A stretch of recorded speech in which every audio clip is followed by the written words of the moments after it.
Have you ever walked out of a meeting thinking that you had the facts and evidence all on your side, but somehow the decision still went the other way?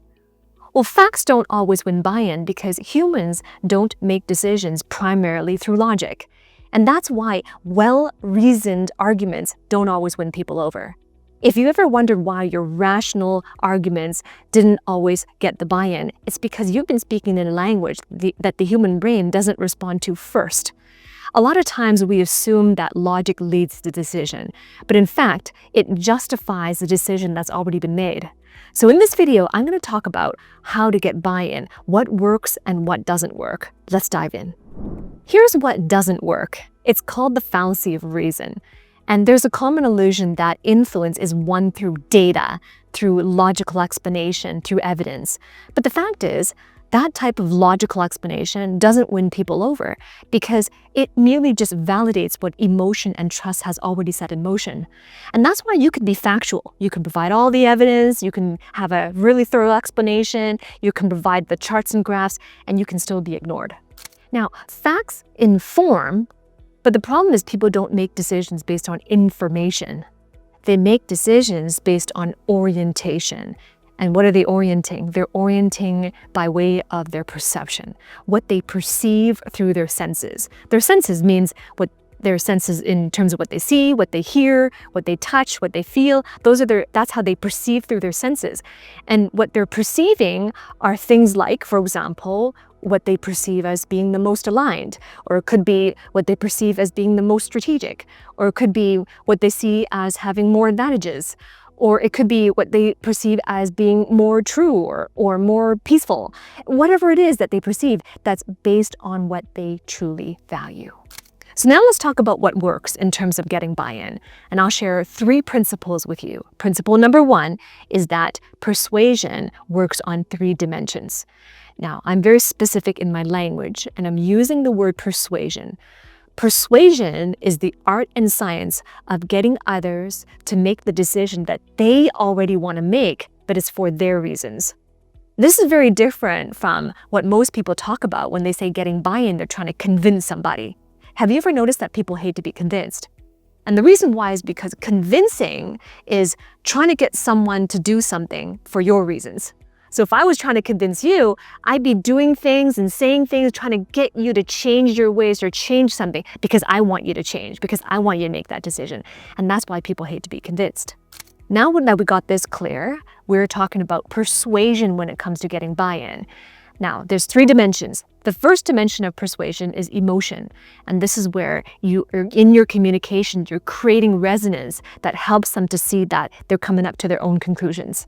They're coming to their own decision. They have that empowerment, they have that autonomy, and they're making the decision, not because you've convinced them otherwise. And this is important because emotion opens the door to their mind.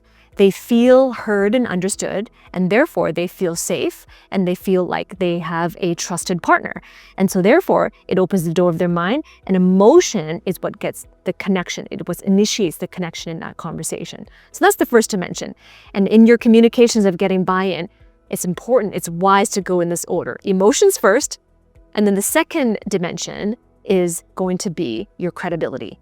Now, credibility is when you position yourself and you have that congruency and you have that consistency where inside out, you're broadcasting the same frequency. Your thoughts, your emotions, and your intentions are broadcasting the same frequency as your outer expressions. That's when you have congruence. And in your communication, you have through congruence, you're communicating in a way where you're raising the perceived value of your idea or your message or your solution. You're raising the perceived value. And through that, as a result of that, you elevate your credibility, and now you're a worthy person to listen to. And you see, when that credibility is elevated, that's what sustains their attention, right? Emotion was the first to mention, is what opens the door of their mind. Now credibility is what sustains their attention. Now it means you've earned it. So that's the second dimension. Then we go to the third dimension, and the third dimension is reason. Notice it comes last, not first. And reason is when you have clarity of thought, and the clarity of your thoughts and your thought process then leads to your linguistic competence. Now, this is linguistic architecture and your linguistic competence. Now, linguistic, it means that you're stringing words together in sentences but you're doing it in such a way that it is strategic. It has precision. It has resonance. It has accuracy. It creates understanding and it creates resonance. So that is how you architect your sentences. I call that linguistic architecture. Now, a lot of people come to me and say, well, Dr. Grace, I have trouble with that. I think I have a speaking problem. Now, most of the time when I work with people, they don't have a speaking problem, they have a thinking problem. So that's why when it comes to reason, it's thought process first, which leads to your linguistic competence.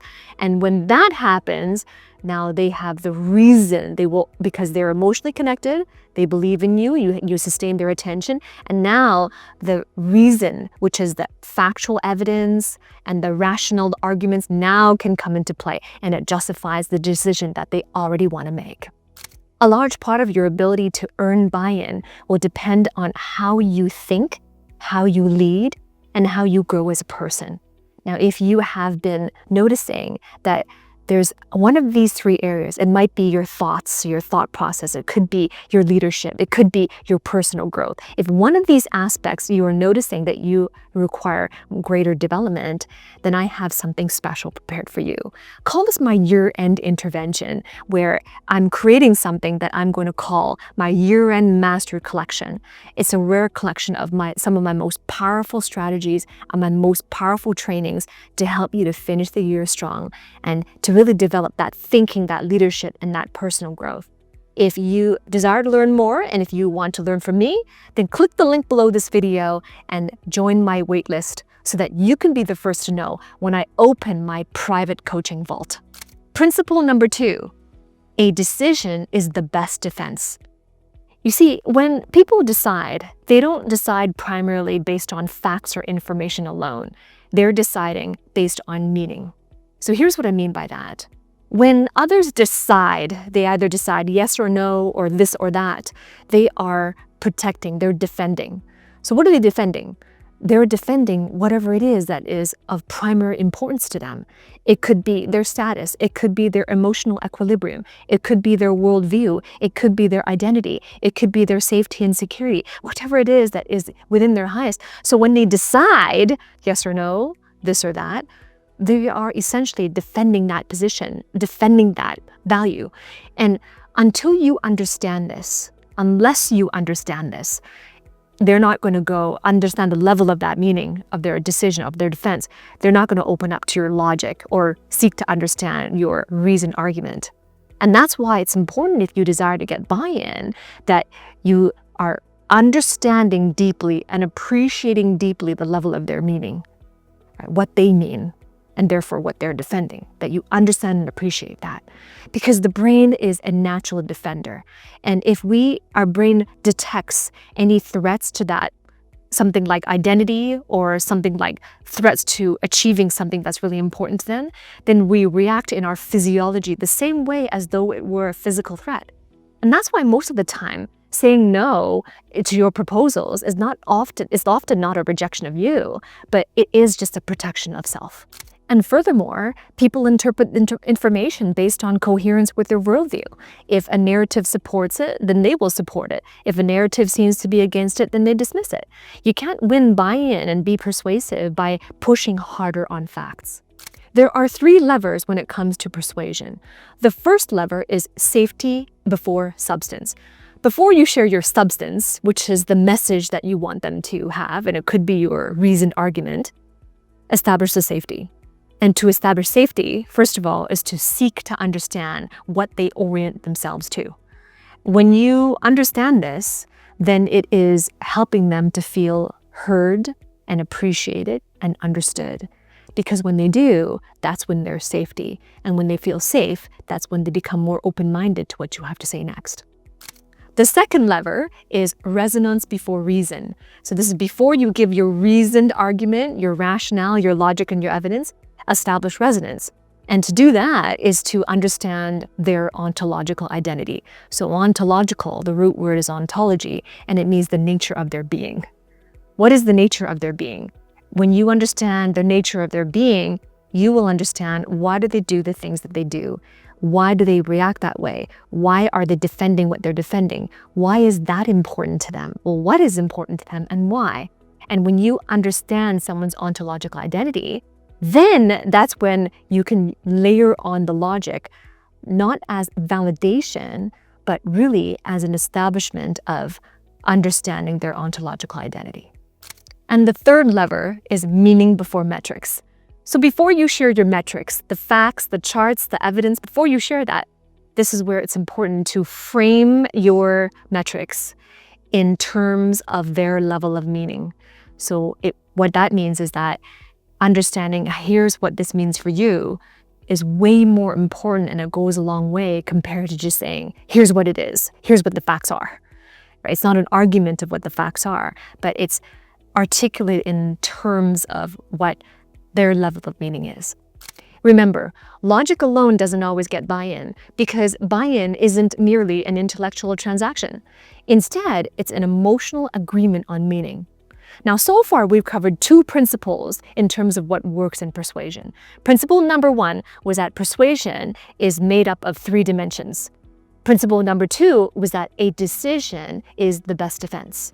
Now we go to principle number 3, which is emotion as intelligence. Now, you've heard of the phrase emotional intelligence. That gets tossed around a lot in leadership circles in terms of personal growth development. Emotional intelligence. Instead of emotional intelligence, now, I'm not saying emotional intelligence is unimportant. What I'm saying is that there is something more essential at play. Before you could have emotional intelligence, you must recognize that emotions are intelligent, which is emotion as intelligence. Because here's the thing, it's a myth, and a lot of people may be believing this myth that feelings or emotions are inferior to logic and reasoning. Or have you ever heard that before? But here's the thing, feelings aren't inferior, they're intelligent by design. If human beings didn't have emotions, think about where we might be in terms of our relationships. Think about where we might be in terms of our autonomy. Think about where we might be in terms of our innovations.